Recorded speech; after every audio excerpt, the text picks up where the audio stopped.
Selamat siang, kembali lagi kita di Business Talk. Siang ini kita akan ngobrol santai, membahas motivasi.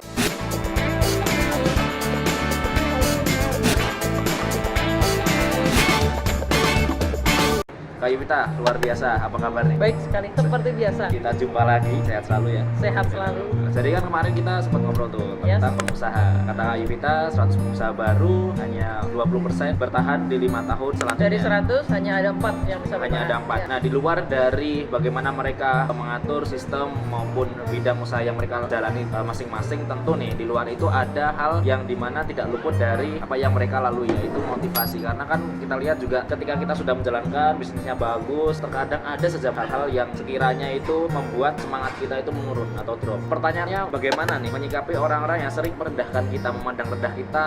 Di mata orang itu ada saja yang negatif, itu Oke. seperti apa? Kalau saya dulu ketika saya mulai bisnis konvensional, orang tua saya tuh sebenarnya agak menentang ya, karena pengennya saya lulus S2 dengan PK yang bagus, kemudian akhirnya saya jadi dosen. Tetapi saya selalu bilang sama keluarga saya, kasih saya kesempatan. Kalau saya gagal, one more time, satu kali lagi. Kasih saya satu lagi kesempatan supaya saya bisa membuktikan bahwa ini akan bisa menghasilkan untuk saya nantinya. Nah, terkadang memang pencuri impian kita itu adalah orang-orang terdekat kita yang mereka meragukan kita. Sebenarnya meragukannya karena sayang ya, tidak ingin kita gagal. Sebenarnya hanya itu aja. Nah, kalau saya selalu berusaha, berikan saya kesempatan satu kali lagi aja. Ya memang dulu ketika saya memulai bisnis tidak diperbolehkan. Cuma lambat laun beliau-beliau melihat progres saya, melihat hasil saya, melihat tekad saya, kemauan saya begitu keras. Ya akhirnya hasil yang berbicara. Begitu hasilnya berbicara ya didukung-dukung aja tuh. Sampai sekarang tidak ada yang diminta untuk tetap menjadi tenaga pengajar, nggak ada sama sekali.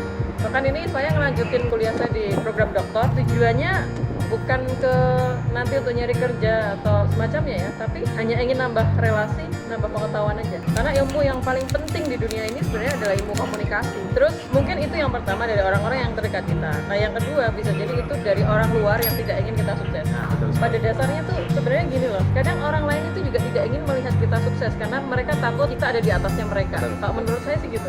Jadi kalau keluarga jawabannya yang tadi, tapi kalau untuk orang lain, teman atau yang mengaku teman gitu yang tidak ngedukung kita, GP, emang gue pikirin. Ya, ngapain? Iya, betul Suksesnya kita itu kan buat orang-orang terdekat kita ya, buat orang yang kita cintai, terutama keluarga. Jadi begitu mereka bilang temen tapi di depan kita baik, di belakang kita jelek-jelekin dan lain sebagainya, oh GP lah, emang gue pikirin. Betul, setuju sekali sih. Nah, terkadang gini Kak, kalau kita sudah berusaha nih, berjuang, sudah melakukan yang sebaik mungkin, Ya. tapi belum tercapai, kadang itu suka down. Ini Ya. bagaimana cara untuk kita itu memotivasi diri sendiri itu seperti apa sebenarnya? Gini, motivasi itu kan berasal dari dalam ya. Yang penting balik lagi, kenapa sih kita memulai?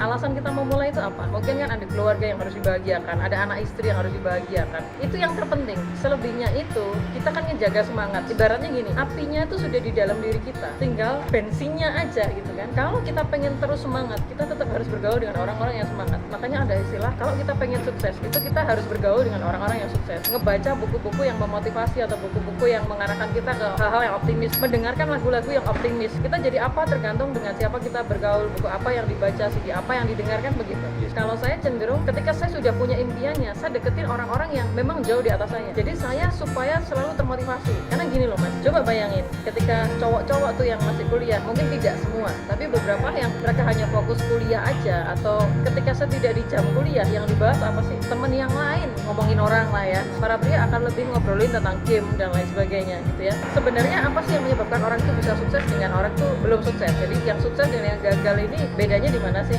Apakah faktor-faktor yang menyebabkan mereka bisa sukses dan mereka bisa gagal? Nah, setelah itu dilakukan sebuah penelitian dengan 30.000 responden tanpa bias. Jadi penelitiannya ini teruji kebenarannya. 15.000 orang yang dikatakan sukses, baik dari segi finansial dan lain sebagainya. 15.000 lagi orang yang dikatakan gagal. Setelah diteliti, apakah orang itu bisa sukses itu karena faktor keluarga? Jadi apakah karena keharmonisan keluarga, apakah karena faktor keuangan keluarga, ataukah karena faktor pendidikan? Jadi diteliti 3 hal itu. Ternyata hasilnya adalah ketiga hal tersebut tidak mempengaruhi kesuksesan seseorang sama sekali. Contoh nih, Presiden Barack Obama lahir dari keluarga yang broken home. Kemudian kita melihat lagi Ibu Susi ya, Susi Pujiastuti itu hanya sampai SMA aja nggak selesai, tapi jadi menteri, pesawatnya banyak. Terus ada Bapak Chairul Tanjung. Bapak Chairul Tanjung itu dulunya dipanggil si anak singkong. Kalau saya pernah baca bukunya, ayahnya seorang wartawan dan ibunya adalah ibu rumah tangga. Ternyata suksesnya luar biasa. Ternyata memang 3 hal tersebut bukan menjadi faktor penentu kesuksesan seseorang. Apa sih yang menjadi faktor penentu kesuksesan kesuksesan seseorang ternyata adalah faktor lingkungan. Jadi lingkungan itu ternyata memberikan warna ke kita. Lingkungan itu akan membentuk kita. Maka hati-hati begitu kita masuk ke orang-orang yang bermalas-malasan, tukang rasan-rasan, tukang ngomongin orang, kita akan jadi seperti mereka. Begitu kita masuk ke orang-orang yang selalu termotivasi, orang yang punya impian, ambisi yang gede, kita akan juga menjadi orang yang berambisi, punya impian, punya motivasi. Jadi kalau kita pengen wangi ya deket-deket sama penjual parfum. Yes, betul. Kalau kita pengen jadi tukang mabuk ya deket-deket sama pemabuk. Simple. Maka hati-hati. Jadi kalau saya pas udah punya impian nih, apinya sudah ada, saya mau nyari bensinnya kemana? Ke lingkungan yang positif, lingkungan yang menurut saya mereka jauh lebih sukses dari saya. Sehingga kalau saya masuk ke situ, saya pasti akan termotivasi. Orang itu bisa ngedown, Mas. Kita lagi ngerintis, nggak pakai motor, kita tawarin brosur-brosur kita dan lain sebagainya, ditolak orang, kemudian, kadang nggak bawa hasil, kita pasti drop. Nah, masuklah ke lingkungan orang yang positif yang mereka sudah melakukan hal itu sebelumnya, kemudian mereka bisa melewatinya sehingga mereka berhasil sampai di kesuksesan dia sekarang. Menarik nih Kak, karena memang seperti yang Kak Yunita sampaikan, biasanya kalau kita memulai sebuah usaha pasti ada partner. Nah tadi kalau kita sudah bahas tentang diri sendiri, nah ini sekarang saya mau sedikit nih bahas tentang ketika saya punya rekan usaha, rekan bisnis, terkadang bukan saya yang drop atau down, malah orang lain yang down. Mereka datang ke saya, katakanlah mereka curhat seperti itu ya. Lalu bagaimana cara saya ini memotivasi orang itu, apakah bisa? Kalau di industri network marketing, kita berbicara tentang orang banyak yang ada di bawahnya. Maksudnya Mas Tunjung adalah bagaimana kalau kita punya mitra banyak, terus mereka ngedown, bagaimana cara kita memotivasi mereka, betul ya? Saya bilang nggak bisa. Nggak bisa. Nggak akan bisa. Nggak bisa. Jadi kita nih nggak bisa motivasi orang lain. Jadi gini, menginspirasi bisa, memotivasi tidak bisa. Menurut saya ya. Saya nggak tahu kalau mungkin ada para pendengar punya pandangan lain, monggo. Cuman bagi saya kita nggak bisa tuh memotivasi, kita hanya bisa menginspirasi. Kita melakukan sesuatu semaksimal mungkin, sebagus yang kita bisa, dengan semangat, dengan penuh antusias, kemudian kita bisa capai kesuksesan kita, orang bisa terinspirasi. Oh kalau dia sih bisa, kenapa saya enggak? Yes. Ya, tapi untuk kita memotivasi saya bilang nggak bisa, karena motivasi itu harus dari dalam. Ibaratnya gini, apinya itu orang harus punya dulu, walaupun itu kecil ya. Jadi motivasi itu kan sebenarnya hanya bensin. Jadi kalau kita memotivasi orang lain, sedangkan dia sendiri tidak ada keinginan untuk maju, tidak punya impian, percuma menurut saya. Kecuali dia sudah punya impiannya, dia sudah pengen, terus kemudian kita ngasih apapun yang sifatnya tuh menyemangati, itu akhirnya jadi motivasi buat dia, jadi bensin atau bahan bakar. Asalkan ada percikan api kecil di dalam dirinya tuh, dia gampang kok untuk diarahin. Ibaratnya gini lah, kalau misalkan saya nih nggak suka keju contoh, Mas Tunjung kasih saya keju,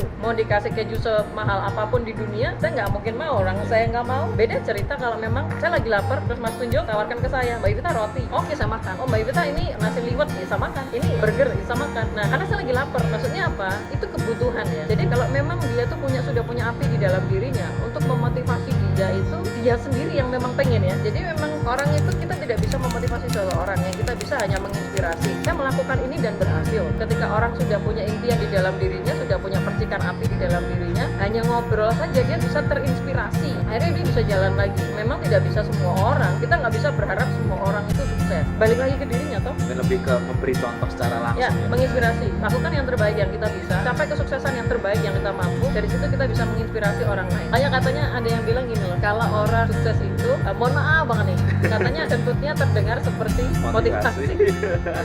Tapi kalau orang nggak sukses, motivasinya kedengaran seperti kentut.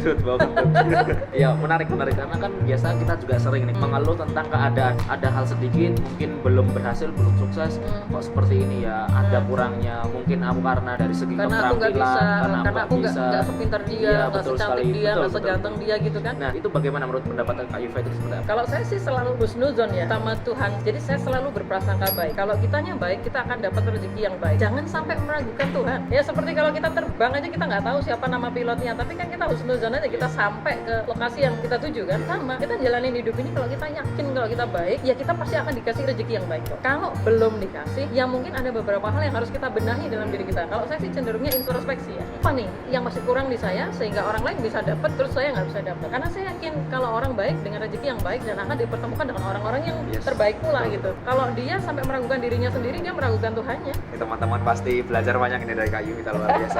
Nah ini mungkin sebagai pertanyaan penyempurna nih Kak di siang hari ini. Biasanya ini kita sudah punya impian, kita sudah berjuang, dan kita punya rekan-rekan yang support kita. Nah faktor apa selain yang tadi sudah disampaikan Kak Yufa tadi yang menunjang dalam segi oke nih aku semangat pasti bisa nih saya kejar, faktor apa yang dari dirinya sendiri ataukah mungkin dari keluarganya atau bagaimana? Gini, faktor saya percaya sama Tuhan saya.